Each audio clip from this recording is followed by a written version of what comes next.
Yo, what is going on, guys? It's your boy Tech Mouse back at you again with a new video, and today we're actually doing a Photoshop review, 2-minute reviews, man. Photoshop tutorial on how to do this cool keyboard channel banner that I did for my channel. And basically, you can see here we can integrate our name or whatever phrase we want to put on the keyboard. So obviously, this is a Mac keyboard. You can see based off the text.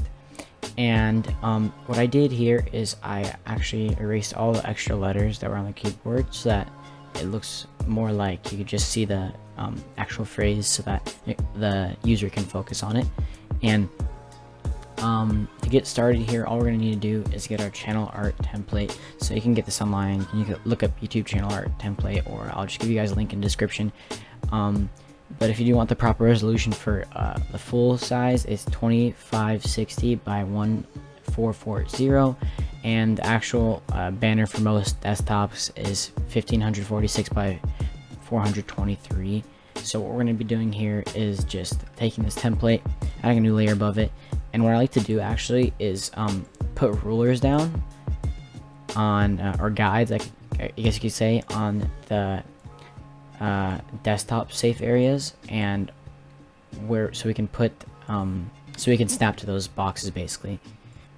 Alright guys, so there you go, we did our guides, and I put some guides on the desktop minimum and mobile area so we can make sure we put the most important information right in that area. And next we're just gonna add a new layer. Right now I just put some white over it. You can just use a paint bucket or whatever you want, but we're gonna be putting a picture there for our purposes. So where I get my photos for banners like this one is this website called Pexels. Pexels is a great free stock website. They don't require any subscriptions.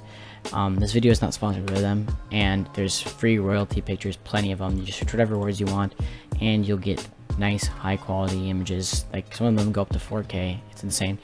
And so basically you just click download, right click on it, save image as, and you get the full download resolution. So we can go back to our Photoshop and file, open, look up keyboard, and we'll load up our Mac black and white keyboard here. So all we're going to do now is select it with our M tool, which is the selection tool, rectangle selection. Control C, Control V, copy, paste it in here. This one's a little bit of a smaller resolution, so we don't want to stretch it, because if I try to stretch it, the actual keyboard will not fit in this safe area that we have saved here. So line it up with the middle as best as we can. It does snap here, but the actual keyboard is not centered. These two rows, which we want centered, so there you go. That's how we'll just do it visually. And what I actually did in mine, as you can see in here, is I just put a nice vignette on it pretty much, and I actually didn't even do it that well now that I look at it, but I didn't use like a vignette tool. All I did is add a new layer above it, take our brush tool, I will make it like a size, I guess, that's a little too big, let's go like 400, yeah, and select a black color, and you can if I do it right, you can decrease the hardness down to 0, and it has this nice kind of soft brush, and you just paint around. It doesn't have to look great, because what the most important part is to make this area look great, because this is the TV channel banner size, the rest of it, and it's not a huge deal. I mean, you want your content to look good on all platforms, but the most important is our center rectangle here. And let me just quickly do this, make it look pretty decent, not a huge deal, and there you go. Now we got a nice vignette. You can't really see the rectangle anymore. There's some spacing over here that we need to fix, but it looks decent, right? So now what we're going to want to do is erase all the letters on the keyboard. So you might be wondering, well, I don't really want to just take the color from this and then have to paint over it, because watch what happens when I do that. If I tone up the hardest to full, it looks okay, but like you can actually see like it's not the right lighting, right? So what we want to do here is go to our healing brush, or a spot healing brush tool, which is J on the keyboard, and you can just go in here, take a brush size, I have 28 on, and you can actually, you have to select the layer, your photo layer first, but you can go on your photo layer and look at this, boom, that key is completely gone, and it looks like there was nothing there before. And what I like to do is just erase all the keys on the keyboard. Very simple. this thing is really good at doing its job, and we can just go through this. Now, obviously, if you have some issues, you can just undo it and redo it. So you get some issues coming out here sometimes just due to the blur, but it should not be a problem. And when you guys are doing this, make sure you zoom out, take a step back, and look at what the banner looks like. You can actually press F on your keyboard to go into different modes, which actually takes more stuff off the screen. If you still have these rulers, Control semicolon actually takes those off, and to take off the ruler guides, Control R does that for you. And now you can see how this stuff looks up close, and you can see how our work looks so far. So there we go, we got our entire keyboard cleaned off. You can do some touching up right there if you need to fix some stuff, but it's basically a clean keyboard without any text. Now you can leave this stuff on here. I'm going to leave that on for this video. I took it off for my actual banner, but it doesn't exactly matter because that's the TV size for the channel banner, but we won't worry about that for right now. So what we're going to do now is, you might be wondering, how the heck do we get our letters on there? It's kind of hard to figure out where the angles are, especially because this picture isn't exactly from vertically above, it's from an angle, so it makes everything, every key that you go out one more increases the angle. So what we're going to do here is we're actually going to find our text tool, and we're going to download the font Avenir. Avenir is a paid font, but there are very similar free versions out there, which I'm using right now. I will leave a link below to the ones I use. The font I'm using is Avenir LT STD, and it's actually the light version. LT stands for light, but that's what we're working with right now. There's the light, the book, and the Roman. I just use the light because that's the font that Apple uses for their keyboards. So now we can write whatever we want on this blank canvas, pretty much. I'm just gonna write a simple word like tech. That's all I'm gonna write. I'm not gonna write anything else, but we'll just show you how it's made simple. So on these 4 keys right here is where I'm gonna write tech. So all we gotta do is do the first letter. Type. I use size 42, point 42, not pixels, because I'm dumb and I haven't changed it over to pixels yet. But the text size is 42. Type T capital, and we're gonna go to a white for right now. And boom, there we go. Now the issue with this color is it's too white, and if you noticed, I have some swatches over here saved. Now if I was smart, I would have told you before, but before you erase all the letters, you should probably ink or eye tool or eyedrop tool the color of the keyboard. If you don't, that's fine. You can just open up another keyboard like this, or and then just pick that color out like that, color picked it, and then you got that color, that light gray, because that's the actual text, the font color. Go back to your text tool, select that, change it over to the light gray color, and now we're getting somewhere, right? Now you might be saying, well, if I right now, if I take this text, turn it, if Control T brings up this box, right?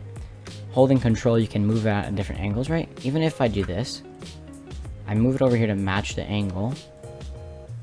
You might be saying, well, if I center it up, click enter, I zoom out, well, that still looks way too dark. It's so hard to see compared to this, right? What Apple actually does here is if you zoom in very far, there's a little bit of black or darker gray on the outside of that shape. So what we're gonna do is add that too. Now, make sure you rasterize this layer after you create the shape in the area you want it. This allows you to basically edit the layer manually, as in it thinks it's basically a painting, not a text, so that your text isn't editable after this. So just remember that.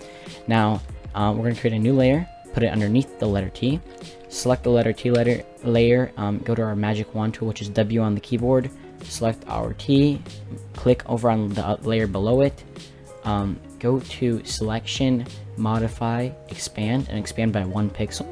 Then we're going to take our brush tool, go to the straight color black, just pure black, paint it in. Alright, now we're looking fine. It still looks really messed up though, right? So what we're going to do is go on our layer that we painted this black on, and turn the opacity down to 23. 23 seems to be like the ideal opacity, and I think it works the best comparing it to this.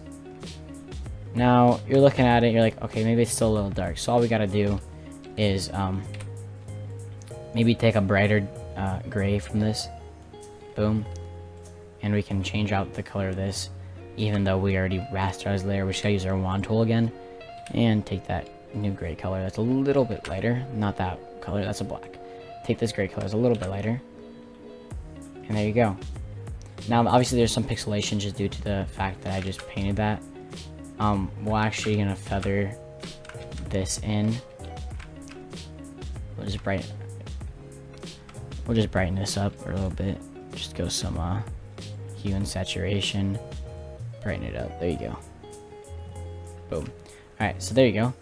If you do have that problem, then that's all you gotta do. I just took the wrong gray. That's not a big deal. And just make sure you do a quick clipping mask to make sure it's only edited that. So now what we're gonna want to do is create the next layer. So this is all just repeating. So we write E now, center it up. You can align it however you want. Most of the time it just works like this, but if you want to, you can center it up later after you make the letters. Put C and TH, not TH, just H. I'm going to align this up sort of central, as central as I can get it. Line it up, and we'll worry about the H later. Right now we're going to go to the E, Control T, curve this angle a little bit. Now if you move it over here, you can actually align it much better. So there we go. Look at that, that's great. Realign it so it's central. Make sure you're still in size 42. Boom. And now we got that E done. We'll worry about the background later, or the back drop for the gray later. Take our C. We're gonna do it the other way now because we already passed the center of the keyboard. C is a little bit easier because C is actually a funky letter and you can't really tell when it's turned or not. The angle normally stays the same. It's pretty easy to mess with. That looks about centered. There you go. And now H finally, which is gonna be fairly easy for us to do. We're gonna line it up with the bottom of the C, hopefully. And Control T. Diagonal. You can hold Shift and it'll keep down that same angle, which is nice. Obviously we're a little off here, so we're gonna go Control, line it up a little better. There you go. Enter. Line it up again. Bada bing, bada boom. So you can just leave it like that. You don't need to add that gray, but it's kind of hard to see. So we're gonna add that gray on the background. Simple, simple. Rasterize all the layers. Right click on the layer, rasterize type, right click, rasterize type. Add a layer below each of those letters to add the shadows in. And we already did E, so now we just need we already did T, sorry. So now we go to E, click on layer E, W for the wand tool, go back to layer 7 or whatever layer you are that's underneath it. Selection, modify, expand 1 pixel. Take our black color, brush it in, take our opacity down to 23. Remember that because that's an important number. And there we go, our E's done. Now we go down to our C, go to the layer below it, or actually start with the layer above, layer C. Select the C, go down to the empty layer, selection, selection, modify, expand 1, brush in the black, opacity 23. So let me finish this up and I'll see you in a second. Alright, so there we go guys, we wrote tech on our keyboard. It's an awesome blank banner now, and obviously you can put whatever phrases you want. If you're wondering actually about my banner, the reason why I didn't center tech over here above mouse is because I kind of thought it would give it some more dimension if we put it on the left, but it's whatever guys. So now you guys know how to make this awesome keyboard banner and put whatever words or phrases you want on your keyboard. This is a great tool to use, or a great skill to have if you want to do other types of designs such as other keyboards, or you can use signs, even erase what it says on a sign and then replace the text on that type of deal. So anyways guys, thanks for watching. I hope you enjoyed. If you do want to leave a like, then leave a like, and please tell me what kind of tutorials you want coming. Peace.